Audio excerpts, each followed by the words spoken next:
Musuh saya besar jadi saya kalah. Saya bukan salah tapi saya kalah. Jangan ngomong dulu kalau ini human to human. Saya akan buktikan. Dan saya membuktikan virus saya tidak menular. Hasilnya menang kita. Iya. Tapi ibunya Di penjara. Ironis ya, saya nyetop flu burung tidak pakai vaksin, tapi pakai politik. 5, 4, 3, 2, 1, close the door. Baik, saya sekarang sedang bersama dengan Ibu Siti Fadilah, mantan Menteri Kesehatan Republik Indonesia yang pernah berjuang untuk melawan flu burung SARS, Bu ya, itu pada tahun 2005. Oke. Dan di sana kalau saya baca semuanya, Bu, Ibu ini sebenarnya sebagai seorang pahlawan yang berhasil menghilangkan flu burung di Indonesia dan di dunia, itu benar nggak, Bu? Jadi membatalkan penetapan pandemi flu burung oleh WHO. Membatalkan Ya, penetapan pandemi. Ya. Oh ya, oke. Tapi Bu, sebelum ke sana, Bu, Ibu di penjara saat ini. Kebetulan saat ini lagi tidak di penjara, beliau lagi di rumah sakit saat ini karena satu dan dua hal. Tapi Ibu di penjara karena dituduh korupsi sebesar 6 miliar, 1,3 miliar. Saya itu tidak menerima sepeser. Betul, tapi Ibu dituduh Ya, korupsi. dituduh yang 6 miliar itu adalah kerugian negara yang dilakukan oleh eselon 2 saya. Dan eselon 2 saya sudah membayarlah dan dia tidak dihukum. Saya dituduh membantu dia, saya dihukum. Dan itu nggak ada bukti, nggak ada saksi. Tidak ada bukti, tidak ada saksi. Jadi pada saat pengadilan? Saat pengadilan itu jaksa penuntut umumnya mengatakan fakta pengadilan kita abaikan. Kemudian hakimnya mengatakan saya memutuskan tanpa bukti, saya tidak perlu bukti. Dan Ibu akhirnya harus dipenjara. Menurut Ibu Sangat tidak fair. kalau misalnya Ibu tidak bersalah, kenapa Ibu bisa dipenjara? Ya itu negara kita ini nampaknya tidak berdaulat full, tidak full berdaulat. Nyatanya saya ngerasain sendiri ya bahwa lembaga hukum kadang-kadang masih dipakai untuk suatu kekuatan tertentu, bisa untuk mengatur orang yang tidak mau diatur, kemudian dicari-cari salahnya, nggak ada salahnya dibikinin perkara. Artinya karena Ibu tidak bisa diatur, Bu ya? Ya, mungkin saya dikatakan tidak bisa diatur oleh siapa saya nggak tahu. Karena kalau saya jadi menteri saya tidak pernah dipecat, jadi Bantimpres saya tidak pernah dipecat, dan saya tidak melakukan sesuatu pun yang berlawanan. Ibu ini kan di mana-mana berita yang tersebar adalah Ibu mengatakan jangan menggunakan vaksin dari Bill Gates. Menurut pengalaman Ibu, kenapa? Ada sesuatu yang aneh gitu untuk saya ya.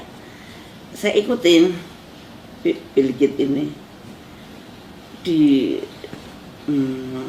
forum ekonomi di Davos. Di Davos itu selalu ada forum ekonomi, kalau nggak salah awal tahun itu, tiap awal tahun itu ada suatu forum ekonomi internasional. Di sana Bill Gates menjadi pembicara utama. Dia di situ menggebu-gebu bahwa nanti akan ada pandemi. Ya, saya juga nonton. Nonton. Nah, anehnya dia mempersiapkan vaksin. Bahwa selalu pandemik selalu ada vaksin.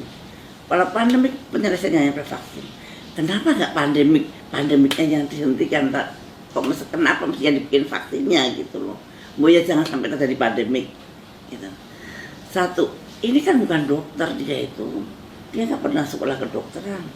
Kenapa dia begitu fasihnya menganalisa akan terjadi pandemik, menganalisa dunia akan butuh vaksin sekian miliar. Untuk saya itu suatu hal yang tidak masuk di akal saya gitu. Ada apa sih ya? Dia kan pebisnis, dia kan ahli komputer, mungkin dia ahli virus di komputer mungkin dia, tapi kok virus di manusia kan berbeda gitu. Nah itu saya waktu itu tahun 2017 hanya saya kumpulkan saja Nah, begitu terjadi, saya bongkar kumparan. Ibu membongkar ini tahun 2017. 2017 Apa yang dibongkar sama saya ibu? batin doang, tahun 2000 terus saya ikutin, betul nggak ya? Kapan ya ada pandeminya? Kapan ada pandeminya? Dan betul, ternyata ada pandemi betul, yang sebetulnya tidak terlalu berat seperti flu burung. Flu burung itu 1 hari meninggal, 2 hari meninggal. Kalau ini masih banyak hari. Ya, Ibu bukannya pada saat flu burung itu Ibu sempat bersikeras dengan WHO pada saat itu kan? Dan Ibu menang pada saat itu. Iya. Ibu menang dari Iya, WHO. iya. Karena WHO berhasil kita reformasi. Ibu berhasil mereformasi WHO Iya, pada saat itu. iya. Yang tadinya saya pandang bahwa WHO tidak adil terhadap negara-negara yang berkembang seperti kita, dan saya reformasi bahwa kita mempunyai kedudukan yang sama, dan kemudian WHO harus transparan, dan kita mempunyai kedudukan yang sama dengan negara manapun. Tidak ada yang di bawah, tidak ada yang di atas. Kalau sakit, kita semua harus nolong, dan kita semua harus bersama-sama berpikir. Dan Ibu pernah menolak vaksin dari mereka?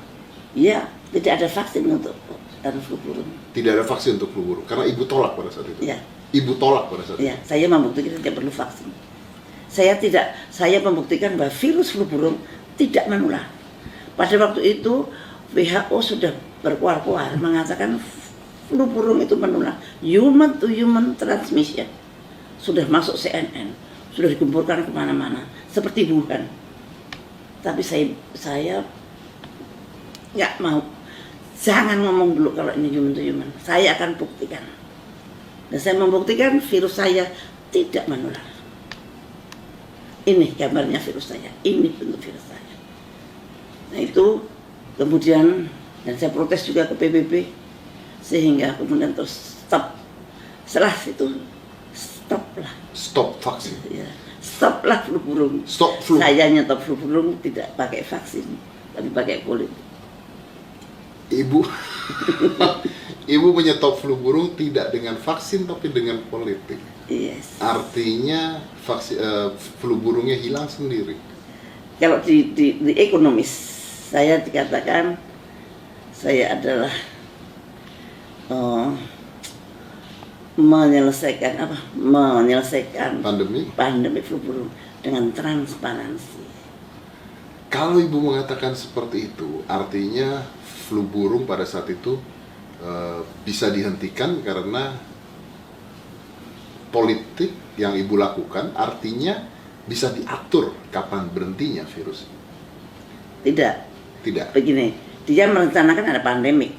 Kemudian saya bisa memotong, no, nggak akan ada pandemik di sini. Tidak ada human to human transmission. Pandemik itu selalu kalau ada human to human transmission, itu ada pandemi. Iya, betul. Dan pada saat itu vaksinnya mau dibuat dan dijual ke Indonesia. Ya. Dan kalau itu dijual ke Indonesia, dan harga mahal. Kita harus ngutang. Kita harus ngutang lagi. Kita harus ngutang untuk membeli vaksin. Yes. Dan Anda menyetop itu tanpa vaksin, Indonesia bebas dengan flu burung. Iya, sampai sekarang. Sampai sekarang. Ya. Oke. Apakah Ibu berpikir bahwa coronavirus, disease 19 atau COVID-19 It's something like that. is something like that? Saya bisa bilang hampir sama. Setiap pandemik kemudian munculnya adalah Obat, vaksin dan obat. Apalagi seperti sekarang ini ramai banget kayak pasar malam gitu. Nah, itu bisa ditebak gitu. Bisa ditebak. Kalau orang itu tidak siap sebelum pandemik, semua orang pasti bingung. Oke. Ini ada sekelompok yang malah siap vaksinnya gitu. Nah itu. So you're talking about business. Ya, bisnis. Kalau pandemik itu munculnya adalah bisnis vaksin atau komersialisasi vaksin, maka bisa dipastikan akan terjadi pandemik yang akan datang. Hati-hati. Kalau ada komersialisasi vaksin diperjualbelikan, artinya virus diperjualbelikan, maka pasti si industrialis vaksin ini akan akan menyusun kekuatan baru untuk mengadakan pandemik Berikutnya. Karena panen, kalau pandemik panen, dan nanti kan dia bikin pandemik terus loh. Ya, ada keuntungannya sama seperti kalau perang kan sebenarnya Iya. jual beli senjata Iya. dan sebagainya, makanya akhirnya jadi menurut Ibu bahwa ini adalah bio warfare? Ya, tapi saya tidak bisa membuktikan. Tidak bisa membuktikan. Ya. Apakah Ibu merasa bahwa virus ini dibuat oleh sekelompok tertentu? Mungkin saja. Mungkin saja. Mungkin saja. Mungkin saja. Mungkin Cina itu korban, Amerika juga korban. Kalau Cina korban, Amerika juga korban, berarti ada kelompok yang membuat. Bisa jadi. Kemungkinannya menurut saya itu perkiraan saya. Perkiraan. Belum tentu betul, belum tentu benar. Belum. Belum tentu salah, belum tentu benar. Ya. Tapi kalau menurut Ibu sendiri, ketika ini kan virusnya sudah ada. Kita Indonesia harusnya seperti apa kalau seandainya Anda saat ini adalah Menteri Kesehatan?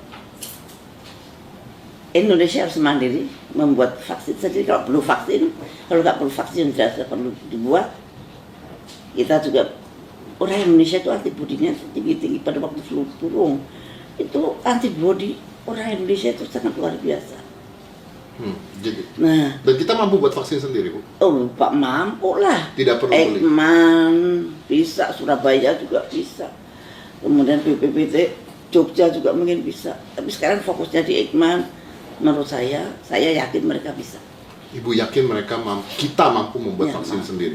Jadi tidak perlu bergantung dengan mereka yang menjual vaksin. Ya, Oke. ini yang agak ditakutin atau dikhawatirkan oleh CEPI. CEPI itu adalah Coalition for Epidemic Preparedness Innovation. Ini yang bentuk juga Bill Gates. Jadi hampir semua lembaga yang akan membuat vaksin itu semua disupport oleh beliau. Nggak ada yang tidak di seluruh dunia ini. Di seluruh dunia, Nah, di seluruh dunia tempat-tempat pembuatan vaksin ini hampir disupport oleh Bill Gates menurut Ibu. Ya. Jadi Ibu mencurigai bahwa ini adalah buatan dia. Saya tidak mencurigai, tapi orang bisa berpikir sendiri. Orang bisa berpikir, ngapain sih? Kalau Anda semua orang Anda support, bukan mesti maksudnya Anda supaya nurut ya sama kita gitu, atau at least menghormati yang Newport dong. Nggak, tadinya ada yang Newport, tiba-tiba dia dengan sangat dermawan dan beliau kan filantropis. Yang penting Indonesia harus mandiri, bisa bikin vaksin sendiri, bisa bikin rapid test sendiri, bisa bikin swab test sendiri, bisa bikin primer sendiri. Dan kita mampu. Mampu. Ibu, di luar negeri sana ada banyak sekali dokter Butar, dokter Kaufman yang mengatakan bahwa ini tesnya sendiri sebenarnya tidak jelas, kata mereka ya. Ini saya hanya ngomong menurut apa yang mereka katakan, bahwa sebenarnya yang diambil itu adalah exosomes, bukan virusnya sendiri. Jadi belum ada pemurnian virus ketika dites sebenarnya. Jadi artinya mereka bertanya apakah virusnya ini benar-benar virus ada, atau tesnya sudah spesifik. Bahkan swab test pun dikatakan tidak spesifik kalau di luar, menurut beberapa orang dokter. Apakah itu mungkin? Jadi gini, pada waktu PCR itu kan ada primernya. Primer itu suatu parameter. Kalau di dalamnya ada plasmid, nanti kalau spesimen kita cocok dengan dia, nah berarti virusnya itu ada yang sesuai dengan plasmid. Betul. Tapi yang Nah, ini kita yang menarik. saat ini itu kita beli dari luar semua. Kita bisa beli dari Amerika. Waktu itu kan Menteri Kesehatan bilang, kita beli kok semua dari Amerika. Artinya membuat primer dari virus dari Amerika. Padahal virus yang di Indonesia berbeda dengan virus yang di Amerika. Artinya tes kita berdasarkan inang yang berasal dari Amerika. Tes, jadi tidak kompatibel, Tidak kompatibel dengan apa yang terjadi. tidak di sini. cocok gitu. Makanya ada yang false Positif, ada false negatif. negatif. Meskipun itu PCR. Jadi, kalau PCR kuncinya ada di primernya. Primer itu ada plasmidnya. Plasmidnya berasal dari suatu virus. Nah kalau ini made in Amerika, ya mestinya Amerika kan pakai virus Amerika juga. Mana mungkin Amerika tidak cari virus kita, terus pakai virus negara tersebut. Terus dikirim ke kita untuk ngecek virus kita. Lah, virus dia kenal nggak dengan virus kita? Ada yang kenal, ada yang tidak. Itu tidak semua kenal dengan plasmidnya primer ini. Jadi artinya pengetesan kita masih tanda tanya. Ya kurang pas lah, kurang tepat lah. Tepatnya kalau pakai alat kita sendiri yang berbasis virus kita sendiri. Kita banyak ahli kita yang pinter-pinter. Cuman butuh political will, dana. Fokuskan sekarang dana untuk riset itu. Yang selama ini riset selalu mendapat dana yang kecil, kemudian mengharapkan bantuan dari asing. Bantuan dari asing itu menggetarkan, menggoyahkan hati dari persit-persit itu. Untuk nasionalismenya itu juga bisa bergoyang, karena mau yang perhatian malah orang asing, mengasih dana orang asing. Lama-lama dia lupa mana induknya, mana semangnya. Nah ini yang Indonesia itu riset itu masih terlalu kecil, padahal itu penting sekali.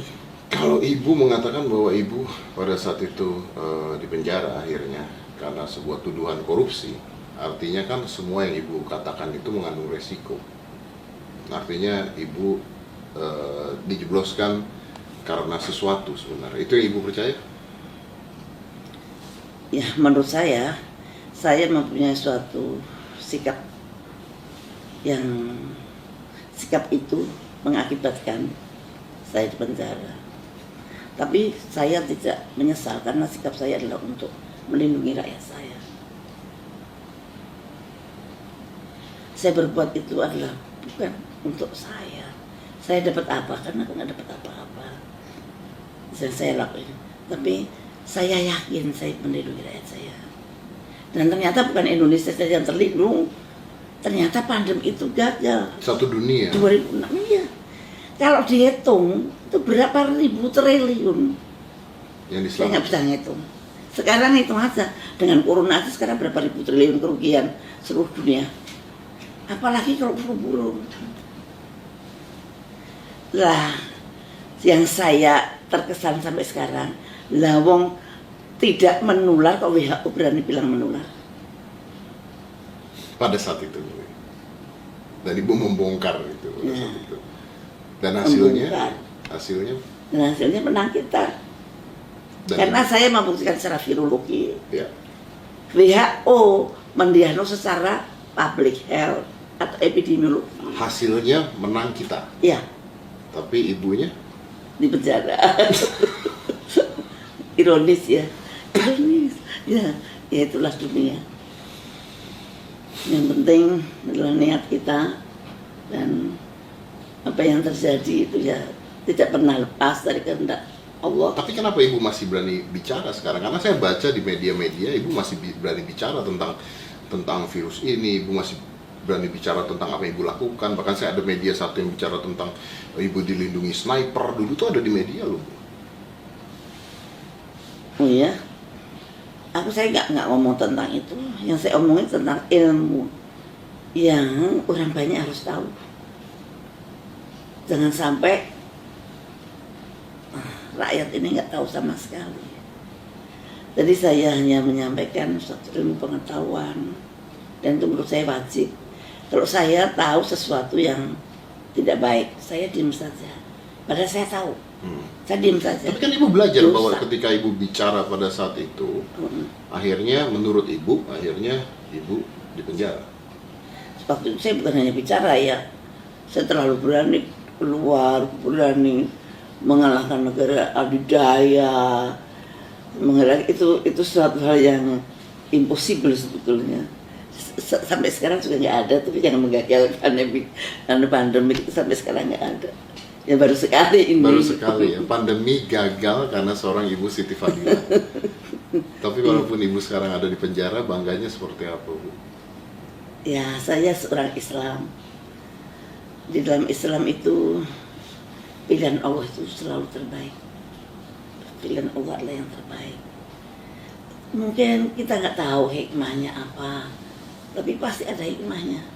Mungkin dulu saya baca Qur'annya belepotan, setelah di penjara Quran saya jadi lancar, jadi rajin banget baca Quran. Ibu baik-baik aja di penjara?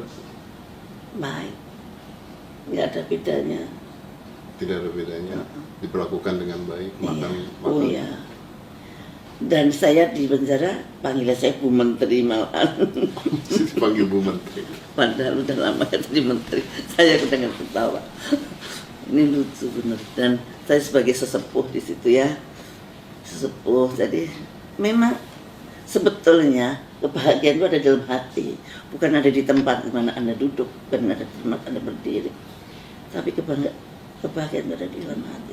Mau di dalam penjara pun kalau kita merasa dekat dengan Allah, merasa dekat dengan Tuhan, dan orang-orang yang kita cintai juga tetap menganggap kita seperti biasa. Tapi pada saat ibu pertama kali jebloskan penjara, apa ibu tidak emosi, tidak marah kalau ibu merasa tidak salah pada saat itu? Ya pastilah itu manusiawi. Tapi saya tahu musuh saya besar, jadi saya kalah. Saya bukan salah, tapi saya kalah. Tapi saya pernah menang.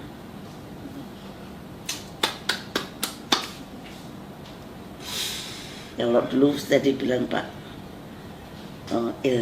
Karni Ilyas, saya pernah, waktu itu belum ada ILC, tapi dia wawancara begini, lebih baik jadi harimau satu hari daripada jadi kambing seumur hidup. Dan ibu pernah jadi harimau. Nah,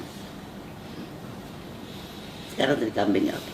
Sekarang ibu berapa lama lagi, Bu, kalau boleh tahu masa tahanan ibu berapa lama lagi?